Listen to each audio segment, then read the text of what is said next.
मेरठ में Saurabh Rajput murder case अभी ठंडा भी नहीं पड़ा था और तभी बलिया से आई एक ऐसी कहानी जिसने पूरे देश को हिला कर रख दिया।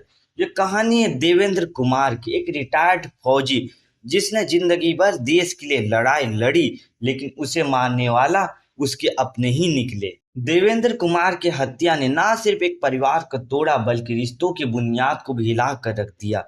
खेतों से मिले शरीर के टुकड़े और एक कुएं में दफन धड़ और गायब सिर, ये एक ऐसी मर्डर मिस्ट्री है जिसका हर पन्ना खून से लिखा गया। लेकिन इस अंधेरे में एक बेटी की हिम्मत चमकी जिसने अपने ही पिता के इंसाफ के लिए जंग लड़ी। आइए खोलते इस हत्याकांड के राज। पिछले कुछ दिनों से बलिया के सिकंदरपुर और कोतवाली थाना क्षेत्र में खेतों, बगीचों और कुओं से मानव अंग मिलने की खबरें आ रही थी।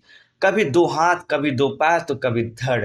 ये टुकड़े पुलिस के लिए एक अनसुलझी पहेली बन गई। शुरुआती जांच में कुछ समझ नहीं आया, लेकिन 10 मई को सिकंदरपुर के खरीद गांव के खेतों में दो हाथ और दो पैर मिले। अगले दिन एक सूने कुएं से धड़ बरामद हुए। उसी दिन रात 8 बजे एक महिला ने कोतवाली थाने में अपने पति देवेंद्र कुमार की गुमशुदगी की रिपोर्ट दर्ज करवाई। उसने दावा किया कि देवेंद्र अपनी बेटी को लेने बक्सर रेलवे स्टेशन गए थे और लौटे नहीं। लेकिन जब पुलिस ने देवेंद्र के फोन रिकॉर्ड्स खंगाले तो पता चला कि उसका फोन बक्सर गया ही नहीं। शक गहराया और पुलिस ने महिला से पूछताछ शुरू की। पूछताछ में चौंकाने वाले खुलासे हुए। देवेंद्र की पत्नी का ट्रक ड्राइवर अनिल यादव के साथ प्रेम संबंध था। दोनों ने मिलकर देवेंद्र की हत्या की साजिश रची। बलिया के बहादुरपुर में एक मकान में देवेंद्र को मौत के घाट उतारा गया। हत्यारों ने उसके शरीर को टुकड़े टुकड़े किए।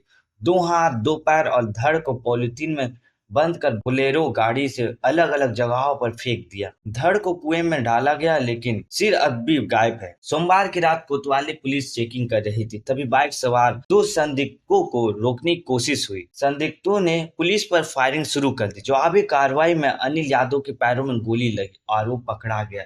उसका साथी उसका साथी सतीश यादव मौके से फरार हो गया, लेकिन बाद में उसे भी गिरफ्तार कर लिया गया। हत्या में इस्तेमाल चाकू, पॉलिथीन, बोलेरो गाड़ी बरामद कर ली गई है। अवैध हथियार और बाइक भी जब्त की गई। इस पूरे मामले में देवेंद्र की बेटी की हिम्मत ने अहम भूमिका निभाई।